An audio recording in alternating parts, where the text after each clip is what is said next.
Good morning, Ash class. Here again for our daily Humphrey adventures. Number 9, chapter 9 is called The Art of Self-Defense. Okay, I was having a great week, no doubt about it.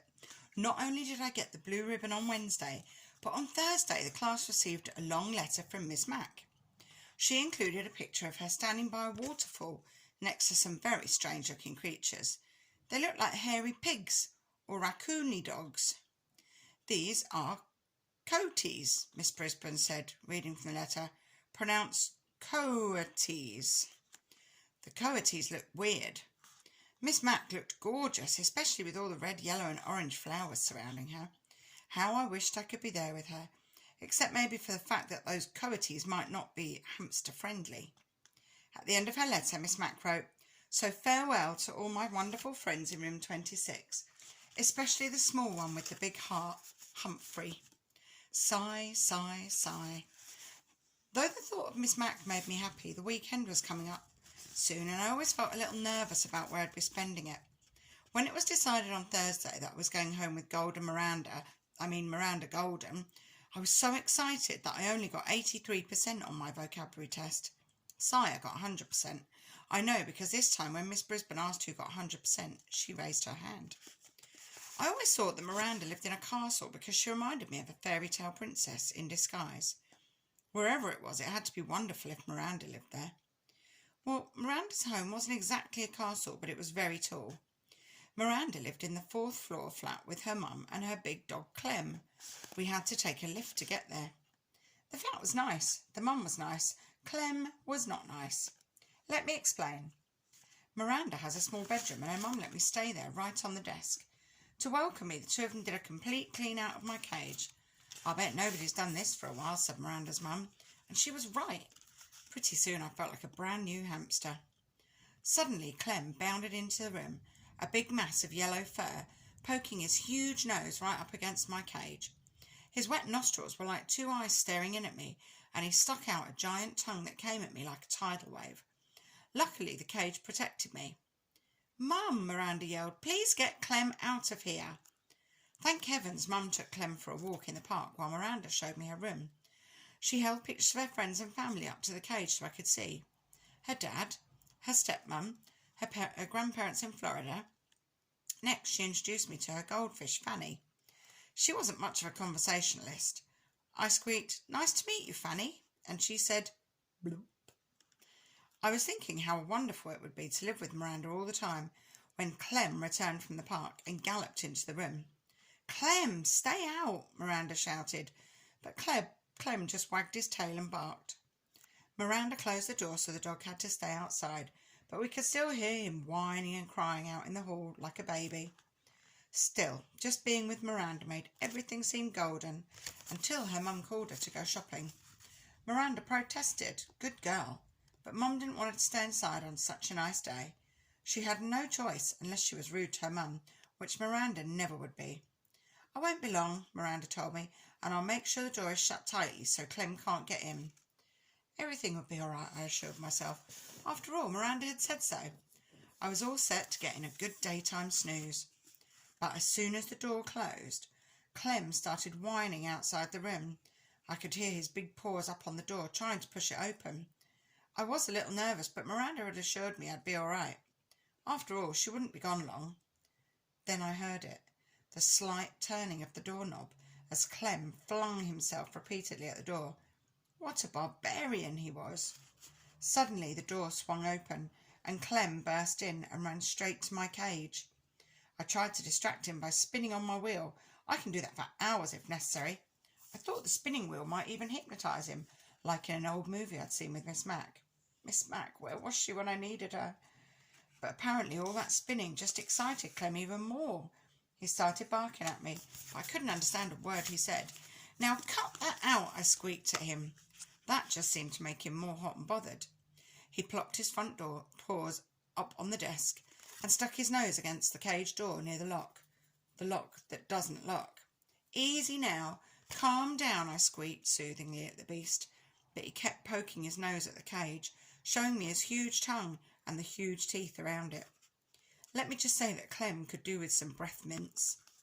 He poked the lock again and again. I knew if he jiggled it enough the door would swing open and I'd be history. Poor Miranda would never know what had happened to me. She might even cry. I couldn't stand the thought of Miranda crying. I hopped back on my wheel and started spinning with all my might, hoping to buy some time. Clem pulled back for a moment and stared at the wheel going round and round. Let me just say, I'm glad that Clem is not well equipped in the brain department. Phew, I'm a good spinner, but I was getting worried about how long I could keep it up when Golden Miranda rushed in. She never looked more beautiful to me than at that moment. Clem, stop it, she shouted in a very firm voice. Bad boy. Clem raced to her side, wagging his tail. Miranda's mum dragged old Clem out of the room and closed the door behind her. Phew, phew, phew. Miranda was very sorry. She opened the cage and reached in to pick me up. Poor Humphrey, she said, hugging me. She set me on her desk and stroked me gently with one finger. I'm so sorry, Humphrey, so sorry. Oh, I don't know what felt better, the petting or Miranda's soothing words. Miranda felt so terrible about what had happened, she let me play on her desk. She lined up books all along the edge so I wouldn't fall off. Then she let me wander around and see the sights. A desktop is a very interesting place in case you've never explored one. Miranda's desktop had a big cup with hearts all over it. The cup was filled with pencils. Ah, pencils smell so sweet. She had a round, silvery container full of paper clips and a square purple container full of rubber bands. She had lots of paper in a pink box. And she had a great big fat dictionary. I could really use one of those. I wonder if they make doll-sized dictionaries you can hide behind a hamster's mirror. Miranda giggled as she watched me check things out. When I tried to climb into the paperclip box, she stopped me with her finger. No, no, Humphrey, those would hurt you. She did the same when I tried to roll in the rubber band box. No, Humphrey, rubber bands can be very dangerous, she told me. Well, I suppose I knew that. Hadn't Garth shot a rubber band at AJ last week and almost got sent to Headmaster Morales' office? Hadn't AJ held his arm and said, ow, when the rubber band hit him? Anyway, I really enjoyed my time on the desk until I heard Clem barking. Then I made a beeline for home.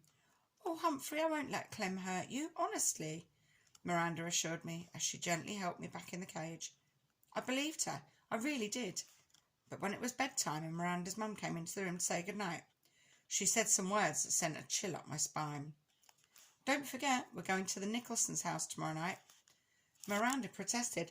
I hate to leave Humphrey. Clem gives him such a hard time. We'll lock the door this time, honey. He'll be okay. And tonight, Clem will be in my room. After her mother left, Miranda assured me that Clem loves to sleep in Mum's room. But if anything happens and you get scared, just give me a squeak, she told me. Don't worry, I will, I assured her. I didn't sleep that night. For one thing, the stars on Miranda's ceiling glow in the dark, and they're so beautiful I couldn't take my eyes off them. For another thing, well, I am nocturnal. But mainly I didn't sleep because I was worried about Clem. After my experience that afternoon, I believed that no lock could hold him back. And how could a little hamster fight back?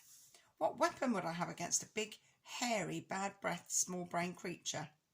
What weapon indeed? I had an idea.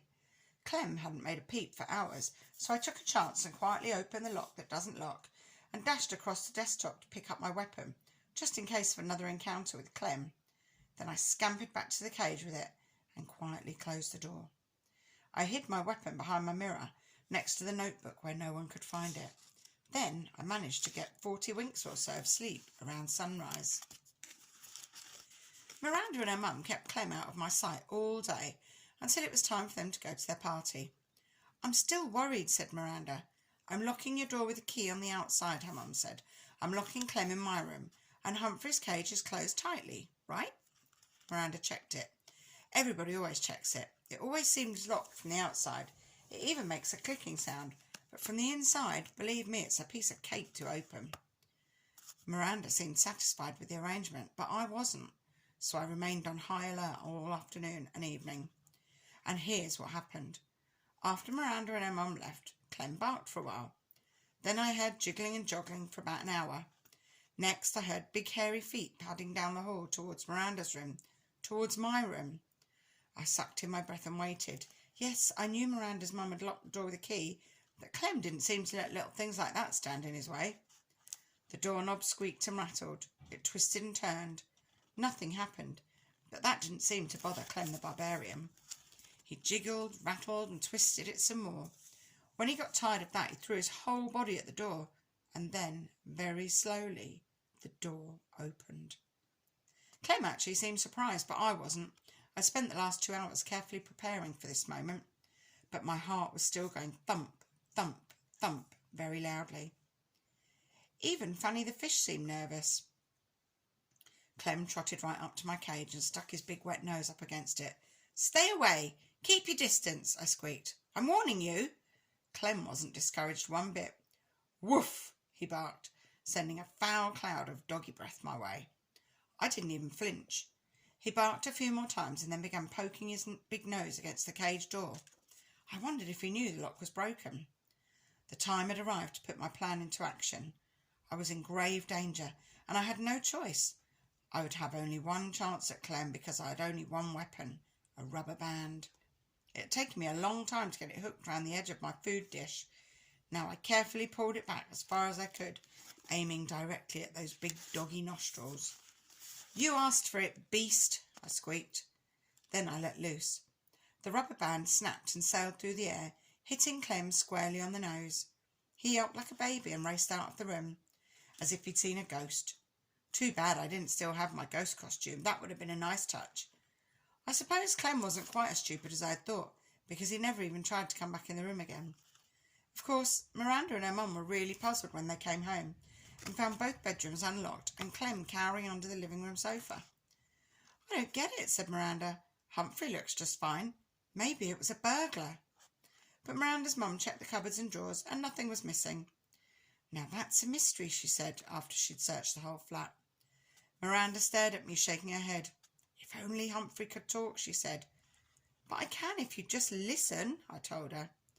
"I bet you'd have a lot to tell us," Miranda continued, not understanding my squeaks. "Yes, I do," I thought. "Enough to fill a book." Tip 9. Hamsters do not enjoy contact with other animals. A cat or dog may eat a hamster, or at least do it bodily harm. Well, I have to say, my dog was scared of our hamster, and he's a big Labrador Border Collie cross, so he's a big dog, and when we used to get our hamster out, he used to run away because he was scared of it. He's a big scaredy dog, really. Anyway, Ash class, I will see you at our meeting at 1:30. Bye.